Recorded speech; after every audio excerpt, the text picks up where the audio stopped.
কোচবিহার শহরের ৭ নম্বর ওয়ার্ডের বিজেপির পক্ষ থেকে চলছে মাছ ভাত উৎসব। মাছে ভাতে বাঙালি প্রবাদটি বেশ পুরনো, তবে সদ্য মিটে যাওয়া বিধানসভা নির্বাচনে সেই চেনা প্রবাদটাই হয়ে উঠেছিল প্রচারের অন্যতম বড় ইস্যু। নির্বাচনে জয়লাভের পর নতুন সরকার গঠিত হয়েছে, আর তারপরেই খাস কোচবিহারের বুকে মাছ উৎসব বিজেপির। কি উপলক্ষে এই আয়োজন তা জানতে চাইলে নেতৃত্ব বলেন, আগে বলা হচ্ছিল বিজেপি সরকার এলে মাছ বন্ধ হয়ে যাবে, তাই জানানো হচ্ছে যে এমন কোনো ব্যাপার নেই, সাধারণ মানুষের খাবার কোনো দিনও বন্ধ হবে না।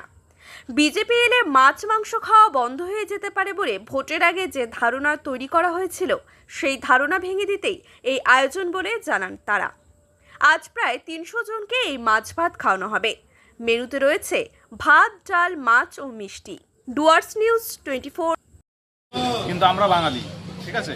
এবার আমাদের এখানে পশ্চিমবঙ্গে পালাবদল হয়েছে, বিজেপি সরকার এসছে, তো এই কারণে মাছ বন্ধ হয়ে যাবে, মাংস বন্ধ হয়ে যাবে, এটা মানা যায় না। কারণ বাঙালিরা মাছ ছাড়া, বাঙালিদের সপ্তাহে 7 দিনের মধ্যে 5 দিনই মাছ খায়, তো মাছ ছাড়া এটা কোনোভাবেই সম্ভব না। বাঙালির পাতে মাছ চিরকাল ছিল, আছে আর আগামীতেও থাকবে।